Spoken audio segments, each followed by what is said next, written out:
అది 1863 కలకత్తా మహానగరం. దేశాన్ని బ్రిటిష్ వారు పరిపాలిస్తున్న రోజులవి. ఈ మహానగరంలో విశ్వనాథ దత్త, భువనేశ్వరీదేవి అనే దంపతులు మరియు విశ్వనాథ దత్త తల్లితో ఉండేవారు.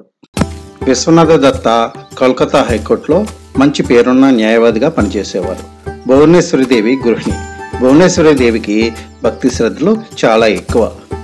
వారికి 5 ఆడపిల్లల సంతానం కూడా. భువనేశ్వరీదేవి గర్భవతిగా ఉన్న రోజులవి. భువనేశ్వరీదేవి ఈ శుభవార్తని తన భర్తతో పంచుకుంటుంది. భర్త చాలా సంతోషిస్తాడు. ఆ ఇద్దరు తల్లి దగ్గరికి వెళ్ళి ఆశీర్వాదం తీసుకుంటారు. తల్లి వారిని ఆశీర్వదిస్తూ, నీకు మంచి వివేకవంతమైన సంతానం కలగాలి నాయనా అని దీవిస్తుంది. ప్రతిరోజు సాయంత్రం కోడల దగ్గర కూర్చుని రామాయణ మహాభారతాలు చదువుతూ ఉంటుంది అత్తగారు. 10 రోజులకు భువనేశ్వరీదేవి మంచి తేజవంతమైన పండంటి మగబిడ్డకు జన్మనిస్తుంది. ఆ బిడ్డకు నరేంద్ర దత్త అనే పేర్లు నామకరణం చేస్తారు. నరేంద్ర దత్త చిన్నతనం నుండి మంచి గుణాలు అలవర్చుకుంటాడు. ప్రతిరోజు తండ్రితో యోగా చేస్తూ ఉంటాడు. అలాగే తల్లితో పూజ చేస్తూ ఉంటాడు. అంతేకాకుండా ప్రతిరోజు నాన్నమ్మ దగ్గర రామాయణ మహాభారత వీరగాథలు వింటూ ఉంటాడు. నరేంద్రకి మహాభారతం అంటే చాలా ఇష్టం.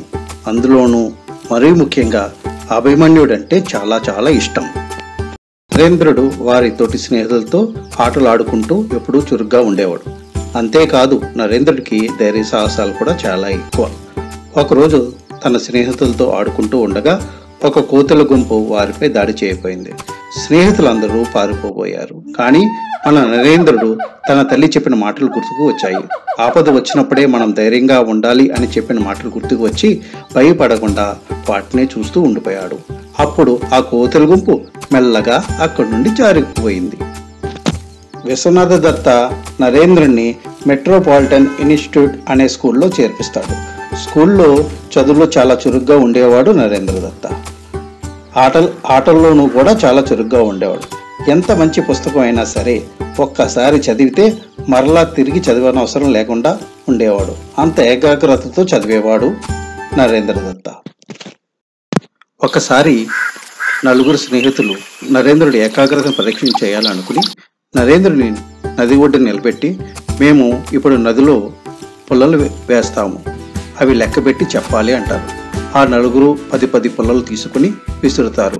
ఒక్క స్నేహితుడు మాత్రం 9 వేస్తాడు.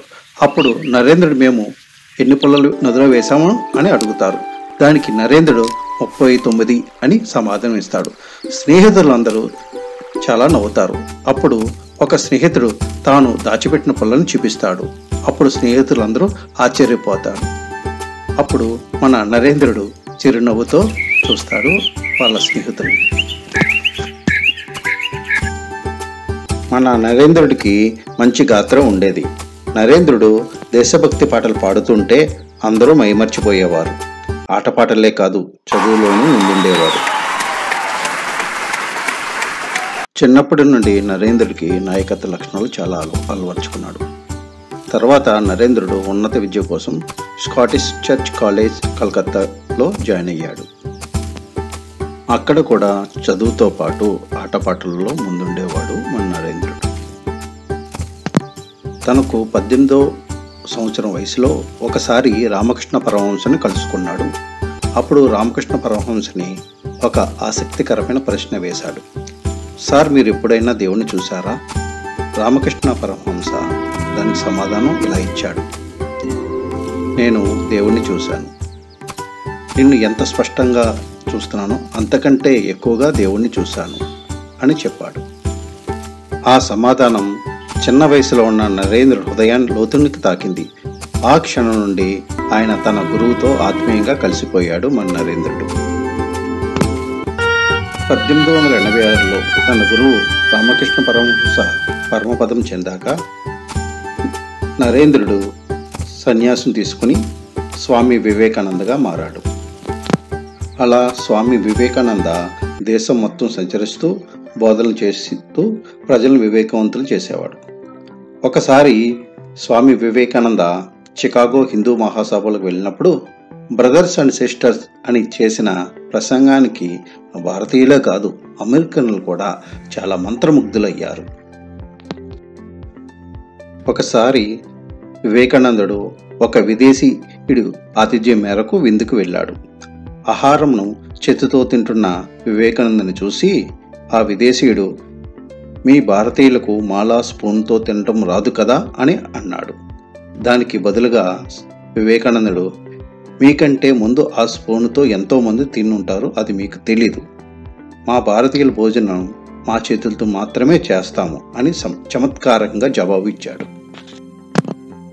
అందుకే రవీంద్రనాథ్ ఠాగూర్ ఇండియా గురించి తెలుసుకోవాలి అని వచ్చిన విదేశీయులతో ఇలా అన్నాడు, నువ్వు ఇండియా గురించి తెలుసుకోవాలి అని అనుకుంటే స్వామి వివేకానంద గురించి తెలుసుకో, సరిపోతుంది అని అన్నారు. అది స్వామి వివేకానందని గొప్పతనం.